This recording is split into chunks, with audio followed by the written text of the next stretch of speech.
Boa tarde, turma. E aí, pessoal? Vamos lá para a nossa última aula de língua portuguesa de 2020. O tema de hoje é vocativo, já que como o gênero seria o mesmo da semana passada, a gente já estudou bastante sobre ele. Resolvi falar sobre o vocativo, que também faz parte dos assuntos da semana, e a gente casa com o que estudou na sexta-feira sobre aposto, né? Já que o que a gente deve estudar aqui é justamente a diferença entre aposto e vocativo. Primeiro, projeto de fluência. O texto não menos apropriado. Ano Novo, Vida Nova, de Carla Almeida. Então, façam a leitura do texto e mandem para mim o áudio com a leitura, beleza? Então, como eu disse para vocês, o assunto de hoje é vocativo e a gente vai focar na diferença entre o vocativo e o aposto. Primeiro, vamos definir. Vocativo é um termo que indica o chamamento, invocação, a interpelação de uma pessoa, ou seja, do interlocutor, seja ela real ou fictícia.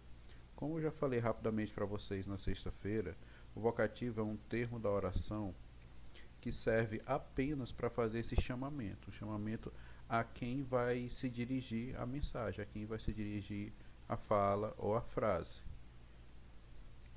Já o aposto, ele é um termo que serve para exemplificar, especificar ou, dizendo com outras palavras, explicar algo que apareceu anteriormente a ele dentro da oração. Ou seja, é uma expressão que tem valor de substantivo e que vai explicar um elemento já mencionado anteriormente na oração. O aposto, ele é um dos termos da oração, ele se relaciona sintaticamente com os outros elementos da frase. O vocativo não. Ele não se relaciona nem com sujeito, nem com predicado, nem nenhum outro elemento que faça parte da oração. Ele vai se relacionar com o interlocutor, ou seja, com algo que está fora do texto, com a pessoa que vai receber a mensagem, tá certo? Por que a gente acaba estudando esses dois termos juntos? Por conta da semelhança que eles têm na maneira de serem grafados, na maneira de ser escritos. Tanto o vocativo quanto o aposto, eles costumam ser grafados, eles são grafados com alguma pontuação fazendo a sua separação do restante da oração, tá certo?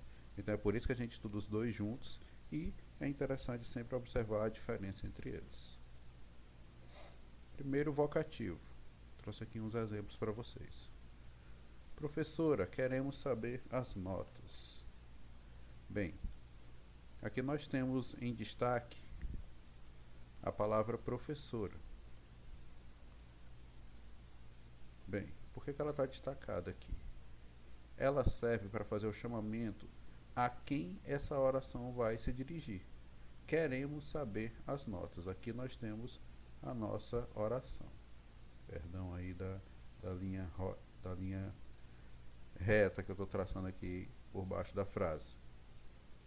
Queremos saber as notas é a oração. A palavra professor é o sujeito dela? Não. É somente a pessoa a quem essa frase se dirige. Então o termo professora, ele é um vocativo, porque ele serve para fazer o chamamento a quem essa frase vai se dirigir. É como se eu quisesse chamar a atenção da pessoa para quem eu vou falar.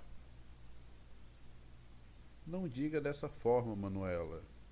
Aqui apareceu no final da frase, mas o valor continua sendo o mesmo. O chamamento a quem a frase não diga dessa forma vai se dirigir. Ela se dirige a quem? A Manuela.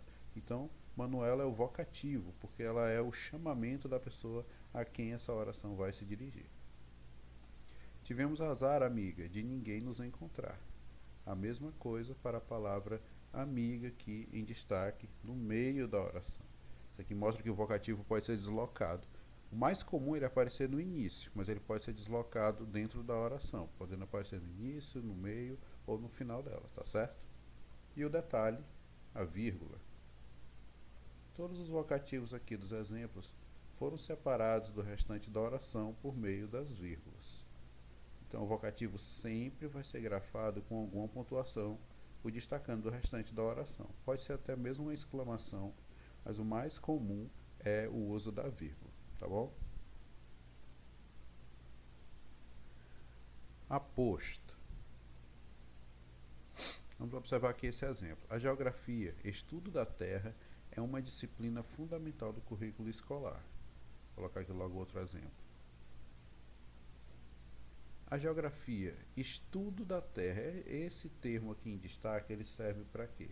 Para explicar a palavra que apareceu antes. Que palavra foi essa? Geografia. Então, é a geografia que essa expressão se refere. A que essa expressão se refere. O que é a geografia? O estudo da Terra. Portanto, isso é uma explicação sobre algo que apareceu antes dentro da oração. No caso, a palavra geografia. Por isso, nós temos aqui um aposto. Na segunda, Júlia, dos Recursos Humanos, pediu para você preencher essas fichas. A expressão dos recursos humanos serve para explicar quem é Júlia. Portanto, também funciona como um aposto desse nome que apareceu anteriormente a ela na oração. Está aí o detalhe, né? Das características que tem um aposto. Sempre vai se referir a um termo que apareceu antes dele no aposto. Então, o aposto ele vai antes dele na oração. Então, o aposto ele vai sempre apontar para algo que apareceu antes dele dentro da estrutura da oração.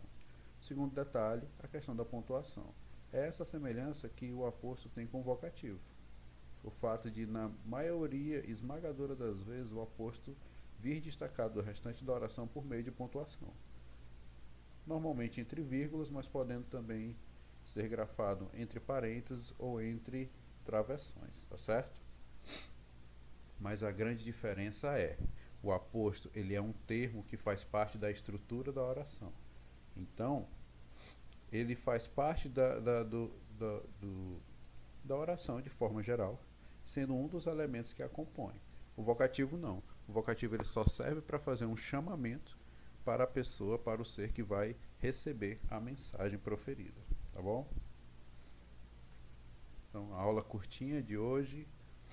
Como atividade, né, já que é a última aula do ano, vou passar para vocês mais um daqueles joguinhos que vocês adoram. Esse para diferenciar aposto do vocativo. Não é o mesmo jogo que eu passei na aula de sexta-feira, é um jogo diferente, mas que também é bastante eficiente para que a gente consiga observar essa diferença de como o aposto é utilizado e como o vocativo é utilizado dentro da oração, tá bom? Então é isso, pessoal, a gente encerra a nossa aula de hoje, desejando a todos ótimos momentos agora no Natal e também na passagem de ano. Então, um Feliz Natal a todos, um Feliz Ano Novo e espero vocês lá no comecinho de 2021 no retorno das nossas aulas, tá bom? Forte abraço a todos.